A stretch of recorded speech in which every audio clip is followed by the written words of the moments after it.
Hello, welcome back. Welcome to my kitchen. Come in, sit down, and let me cook for you. I'm Tom, the Sunday Dinner Chef. Let's get started.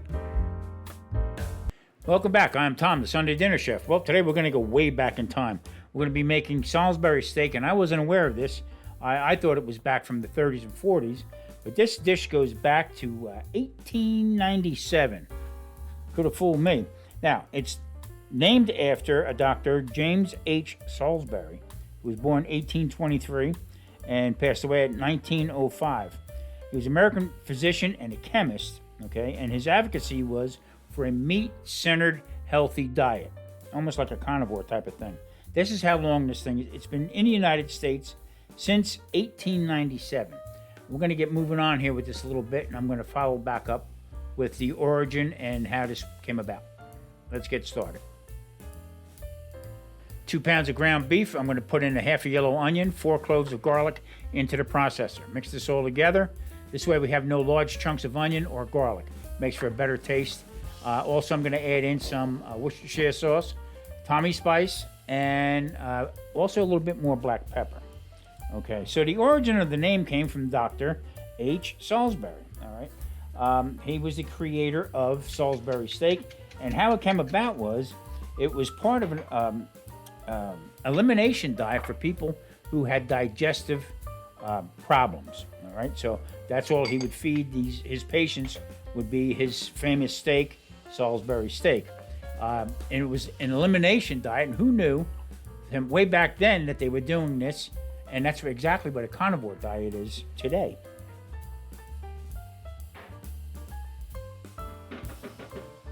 Now, as you know, there is hundreds of different ways of making a Salisbury steak. I'm keeping it basic.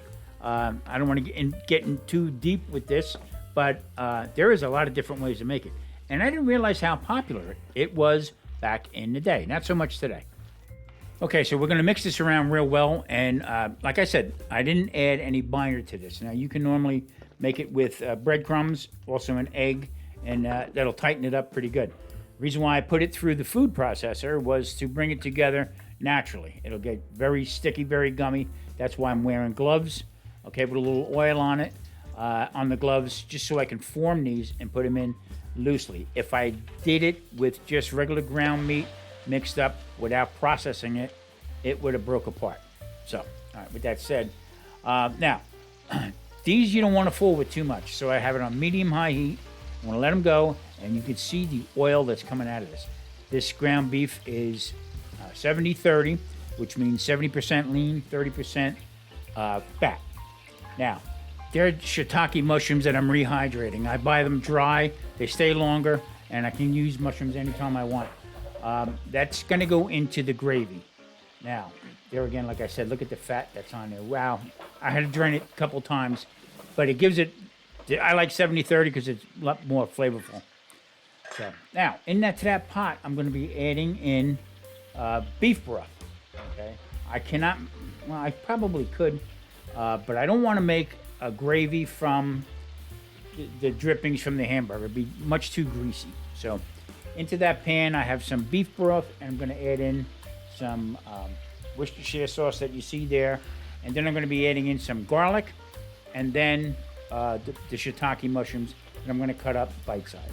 So we're going to get this Salisbury steak dinner. We're going to get this rolling. It's almost like I told Marie we're having a blue plate special today.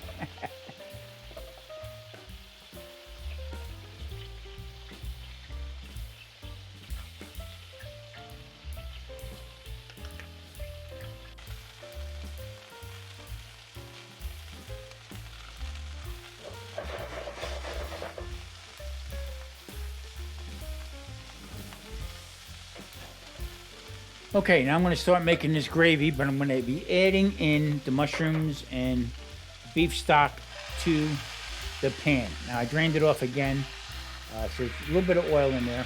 I want to make sure I temper that pan a little bit.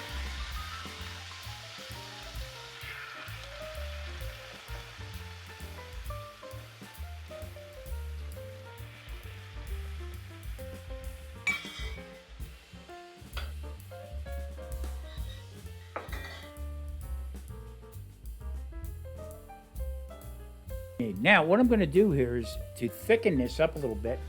I'm going to be using a beurre marnier, which is butter that's coated with flour. Now, what's the difference between that and a roux? A roux you cook. For me to make a roux for just a little bit of gravy doesn't make sense. So what I'll do is I'll make that butter right there, that butter pad, with some flour.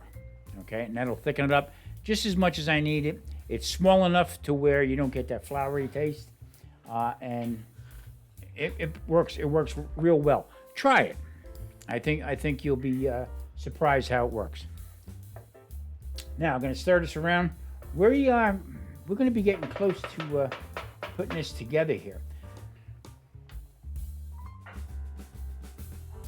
Okay, before the train gets off the rails here, that is riced cauliflower. It's not cauliflower rice. It is riced cauliflower. Now, being that Dr. Salisbury is looking over my shoulder here, I decided to keep it a little bit more healthier than using regular potatoes. So this works out really well. I have heavy cream, some butter, Tommy spice, and a little bit of black pepper in there. Now I'm going to mix this around, and I'm going to put it back onto the stove again.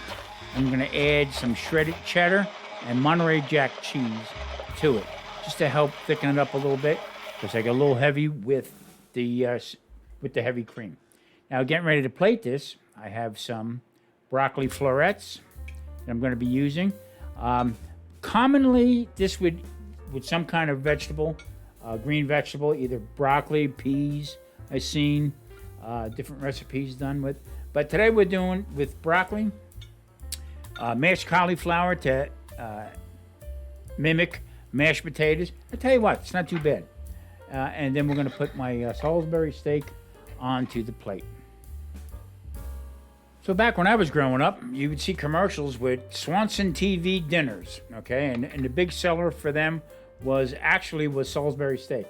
The second best one was turkey, believe it or not. So, all right, we're going to plate this up here. I'm going to put 2 Salisbury steaks, okay, or hamburger. How times have changed. With some gravy on it. I tell you, the aromas, it smells really good.